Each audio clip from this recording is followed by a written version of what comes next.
cast and crew of the assignment. My name is Chad Hawthorne. I'm with Onset Arms, and I'm the armorer for this film. I wanted to take just a few minutes to cover off on some brief safety topics that normally we would cover in a brief safety meeting at the beginning of the filming day, but because we're living in some extraordinary times, I thought maybe I could support our efforts to keep our distance in that on the set by maybe covering off on a couple of these things in a short video. So I appreciate your time to consume these now. That being said, nothing we cover today is going to be a substitute for questions you may have on Monday. Have a question, please let me know. That being said, I want to cover off on some basic safety principles. Number one, there will be no real firearms on set.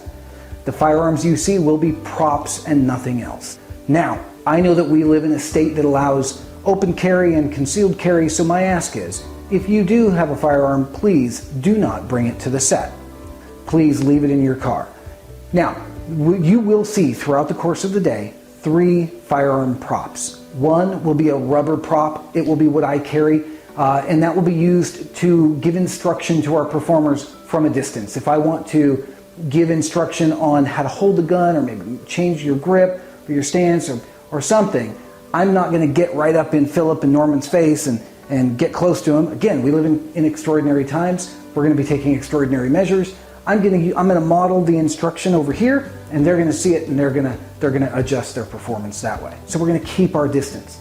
Number 2, the other 2 guns that you do see Philip and Norman using, those are metal guns. They've got moving parts. They look very, very real, but please know they are not. You cannot put real bullets in them. They cannot fire real bullets. They are paperweights. They are movie props, and that's it. Okay, that being said, we know that there's not going to be any real guns on set, but because we are anal about safety, we are going to treat all 3 of those prop guns as if they were loaded and they were real, okay? So what does that mean? That means we're going to employ the exact same safety precautions that we would do in a real world shooting scenario using real guns. We're going to apply those same principles to our movie props. Number 1, finger will always be off the trigger. You're not going to see a finger on a trigger unless we are at that point in the filming, and to my knowledge in the script, no guns go off in this scene, so no fingers will ever touch a trigger. Okay? So, no fingers on the trigger. We're going to practice muzzle control. We're going to know and be conscious of where that muzzle, which is the business end of the gun, is pointed at all times. The next thing is we're going to be professionals. I know that our performers are the utmost professional actors. I don't really need to say this. However, for the benefit of the cast and the crew, I will cover it. Again, we're going to treat these like they're real. We're not going to fool around. We're not going to point them at people and make jokes and take cool pictures and none of that. We're going to treat them like they're real guns. Okay? They are tools. They are props. They cannot hurt anybody, but we are going to treat them as if they are. So, don't ask to take a picture with the gun and to pose and do all that. No, we're not going to do that on this film set. Okay? Okay. Now, if anybody has any questions, feels uncomfortable about anything at any point of the day, please let me know. Now I want to introduce you to our firearm props. I am going to have a rubber gun, as I mentioned. That rubber gun will just be completely solid rubber, no moving parts. I'll use it for instruction. The other 2 guns that you will see our performers use, first up, Kreshnik or Norman, he's going to have this Walther P38 from World War II. Very common gun after World War II into the Cold War. They were made in Germany. They're very reliable, very high muzzle velocity. Anyway, it very period to the film's period.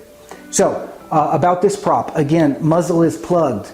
No bullets can go in. The magazine doesn't even fit a real bullet. That being said, the magazine does come out of the gun. It is set up for blank rounds, which are a completely different size as a real bullet. You cannot put a real bullet in here. And the breech of the gun, where the bullet would then go into the barrel, the diameter is way too small for a real bullet. There's just no way you're putting a real bullet in there. And the barrel itself is completely plugged. There's no way a projectile could go from here to there. It's just not possible, okay? This is a movie prop and nothing else. However, it does have moving parts, okay? Looks very real. If I pull the trigger, the hammer will fall, just like a real gun. So, looks very real, sounds very real. Our performers can rack the slide, they can really get into it, but this is just a paperweight. Okay? The second gun is going to be Philip's gun, Serge's gun, and this is a Colt 1911 A1 in 45 ACP. This, much like that one, has lots of moving parts. It can do lots of fun stuff. It is a paperweight. Barrel is completely plugged. If you look in here, and I know you can't see, I'll try and get you a good camera angle on it. There is no barrel. There's nothing there. It's just a solid wall. The magazine itself is completely welded in and fitted to the gun. You cannot even put a blank round in here. It is just a paperweight. However, slide does go back. Trigger will go forward, so our performers can act out whatever scene they need to. If they want to be sinister and rack the slide for dramatic effect, they certainly can. But again, these are the two primary props that you're going to see on the movie set with our performers. They cannot do anything. They cannot hurt anybody, but we're going to treat them as if they can. So we're going to control the muzzle. We're going to keep our finger off the trigger. I'm going to be providing coaching to our performers from afar, probably 10, 12 feet away, with my own rubber gun, and I'll kind of make corrections on their grip, on their performance, if needed. Otherwise, I'm going to stay away. Now, the last thing I want to cover with everybody is the gun table. There's going to be a table designated somewhere on the set, and that's where I'm going to have these guns.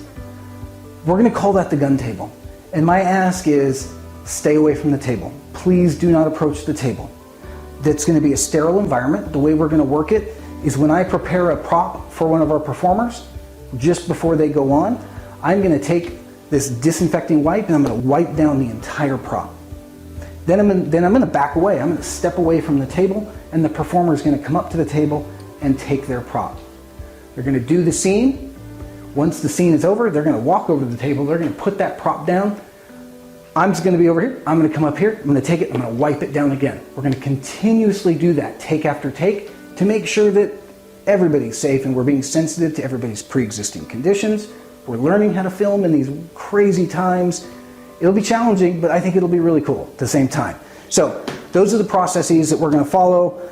Please, nobody approach the gun table. It should only be myself, it should be Philip, and it should be Norman. My ask is everybody else, please just leave them alone. Don't approach the table. We want to keep it as a sterile, controlled environment. So with that, thank you very much. If you have any questions, please let me know on Monday. Thanks for watching, and we'll see you Monday.